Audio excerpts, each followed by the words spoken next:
Hello guys, welcome back again sa ating programang The Action Manong at sa ating YouTube channel. Mega love shoutout po sa lahat natin ng mga viewers Luzon, Visayas at Mindanao all over the world.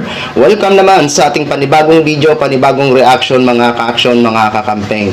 So ito nga ho mga ka-action, no, nagbigay ng reaction ito si dating Senador Attorney Laila De Lima sa mga vlogger na umiyak doon sa Tri-Committee na kung saan narinig ang kanilang panig, no? At yun nga, may mga pag-amin na fake news sila at yun ang umiiyak na ho sila kasi nga po matapang pa sila noong wala pa sila sa Tri-Committee. Pero nung nasa Tri-Committee, hindi ho umubra ang kanilang katapangan doon.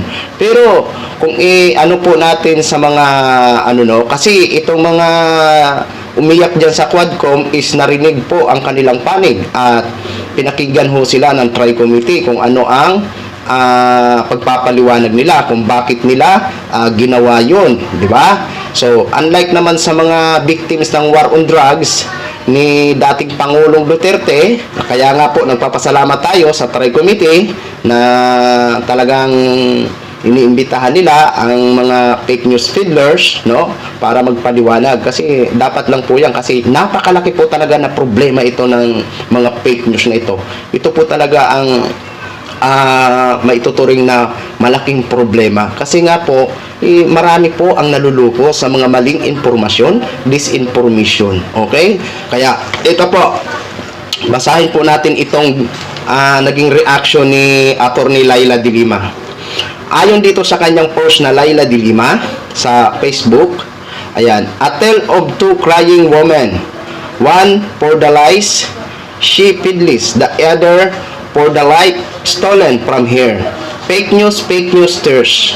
Maswerte nga itong mga DDS vlogger na ito ay may pagkakataon na marinig ang panig nila sa mga hearings, unlike the victims of the war on drugs that they proudly ML party list stand when the families of the victims of Duterte extrajudicial killings.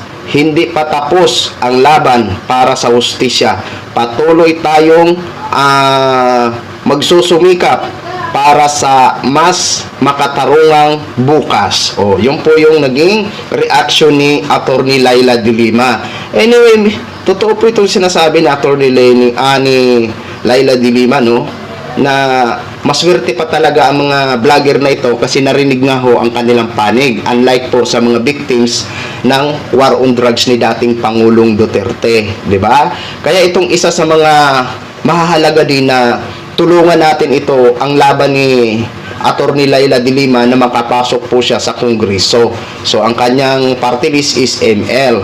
So ang kanyang po dito is labanan ang mga sabi niya, ang stand niya dito, ML party list stand with the families of the victims of Duterte extrajudicial killings. Hindi pa tapos ang laban para sa hustisya.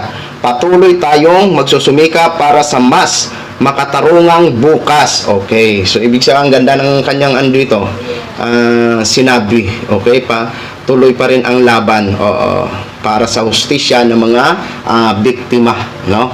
So kaya po, payo na lang ho namin dyan sa mga DDS vlogger para matahimik po ang bansa natin. Bawas-bawasan naman po ang sobra-sobrang mag-react sa mga opisyal ng gobyerno.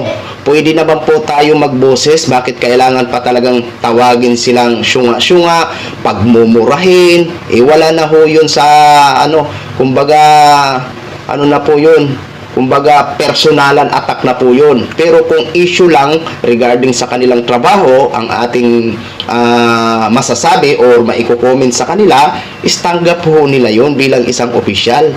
Pero kung sobra-sobra naman na parang below the belt na, pati mga mukha, kung ano-ano na ang sasabihin nyo, pagmumurahin nyo pa, foul na po yun in my own opinion. Kumbaga sumusobra na po yun. Hindi naman po dapat yun, di ba? So kaya sa mga DDS na umiyak, sana maging liso na ho yan sa inyo, 'di ba? Kasi ayaw naman po namin na umiiyak kayo diyan, 'di ba? Kung talagang mali, maghingi na lang ng tawad, 'di ba? nung nakaraang tri-committee, may nakontempt ba? Wala naman silang nakontempt, di ba?